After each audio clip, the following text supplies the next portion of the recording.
यार दोस्त नमस्कार। आप सब लोग जानते हैं कि 23 फरवरी सुबह 11 बजे eco garden UP police re exam सत्याग्रह शुरू होने जा रहा है, जिसमें सारे छात्रों से ये विनती की गई है कि आप सब लोगों को घरों से निकलना होगा अपनी मांग के लिए, और इस जायज मांग के लिए साक्ष्यों के साथ में अपना एडमिट कार्ड लेके आप सब लोगों को वहां पहुंचना होगा। क्योंकि दोस्त, अगर आप सोचेंगे ना घर बैठ के कि घर बैठ के हमारा सॉल्यूशन हो जाएगा, देखो अपनी मांग आपको उठानी पड़ेगी। क्योंकि इस मुहिम को चलाने वाले ज्यादातर लोग घर से बेघर ही हैं, कोई घर नहीं है। आप लोगों को भी घर से निकलना होगा, और जो मानसिक कष्ट आप सब लोगों ने झेला है, अथक परिश्रम के बाद भी आप सब लोगों को जो देखने को मिला है, जो आप लोगों को इस परीक्षा में धांधली देखने को मिली है, और इतनी स्पष्ट धांधली देखने को मिली है। बहुत सारे लोग कह रहे हैं कि जिस टेलीग्राम चैनल पर पड़ा हुआ था उस पर इतने हजार लोगों ने देखा। इस बात की क्या गारंटी है कि कितने हजार लोगों तक वो शेयर होकर पहुंचा होगा, या कितने लाखों तक वो शेयर होकर पहुंचा होगा।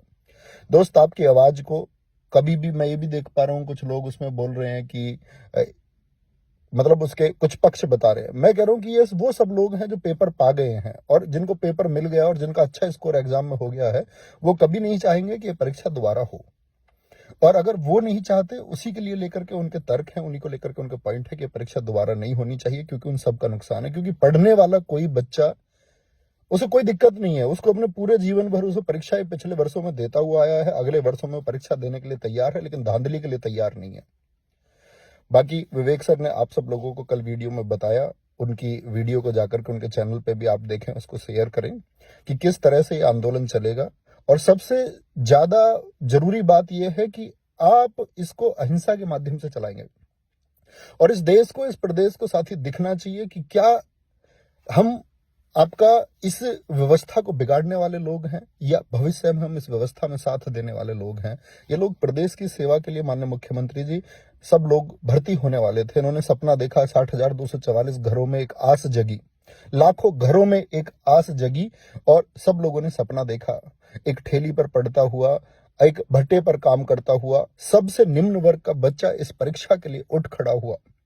एक बच्चे से जब मेरी बात हुई इस परीक्षा की तैयारी के दौरान, तो उसने बताया कि हमारे पिता को किन हालातों में इस पृथ्वी से जाना पड़ा, और 3 भाई बहनों खर्चा उनकी बुआ उनको 2,000 रुपए देती है, इससे उनका घर भी चलता है, उनकी पढ़ाई भी चलती है।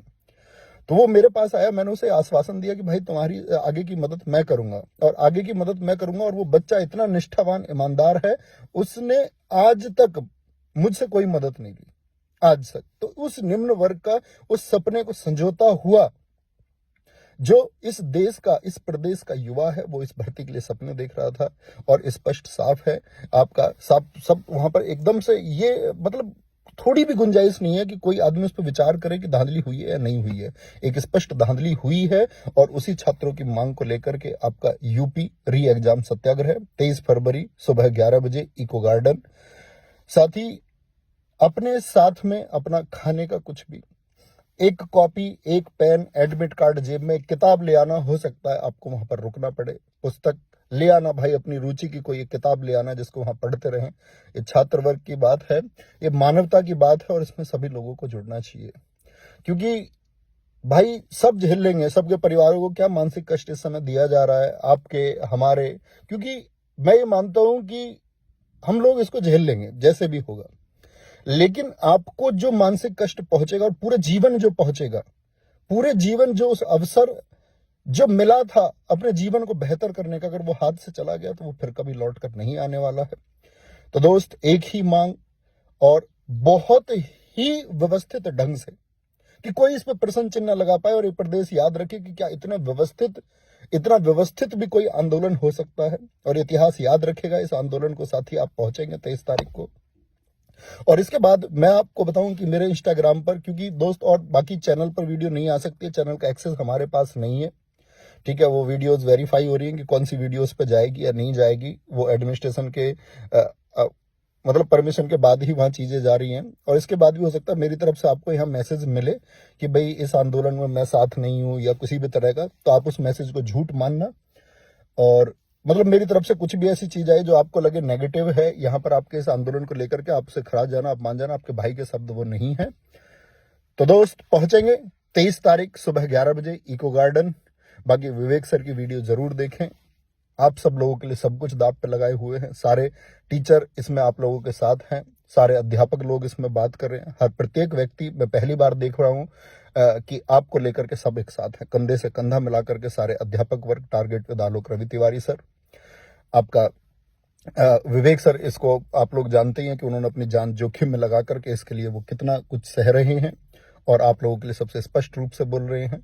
आपका एसएसजी गुरुकुल सर बहुत मोर्चा संभाले हुए हैं और इस समय की इस स्थिति में सबसे आगे दिख रहे हैं। मैं अगर बात करूं तो इस प्रदेश के ऑफलाइन और ऑनलाइन के सभी सम्मानित साथी आप लोगों के लिए प्रयास कर रहे हैं।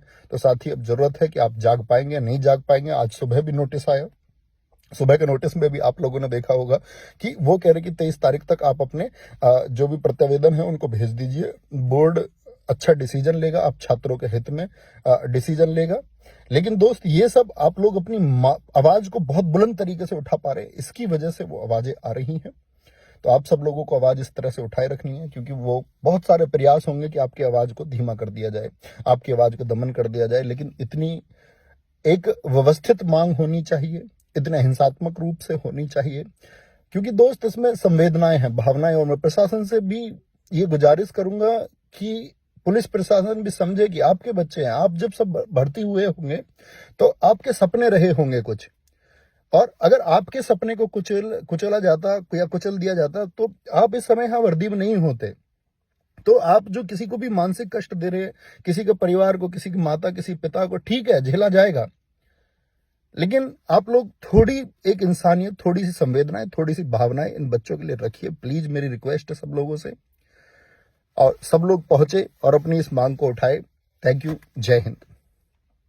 और साथ ही याद रख लेना, वहां इको गार्डन में किसी भी प्रकार की भाषणबाजी से बचें, किसी भी प्रकार का अनावश्यक शब्द ना बोलें।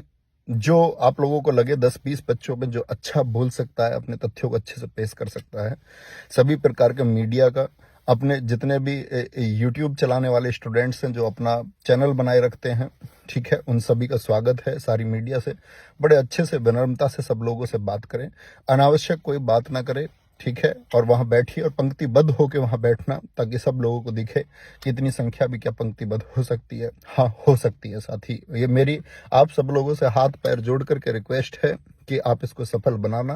नहीं तो साथी, क्योंकि चीजें बदलेंगी तो इसी से बदलेंगी और फिर कोई विकल्प दिखता भी नहीं। और अन्य जो विकल्प होंगे तो अंतिम समय तक संघर्ष किया जाएगा।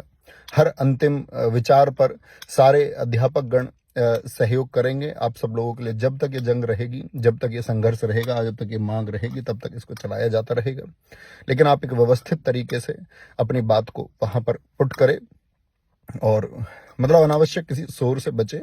और बहुत कम लोगों को, और साथ ही मैं उम्मीद करूंगा इसमें वॉलंटियर्स भी आप ही बनेंगे, आप लोग ही इसको बहुत अच्छे से व्यवस्थित करेंगे। क्योंकि बहुत सारे प्रयास हो सकते हैं आपकी चीजों को बिगाड़ने के, तो वो आपको नहीं बिगड़ने देनी है।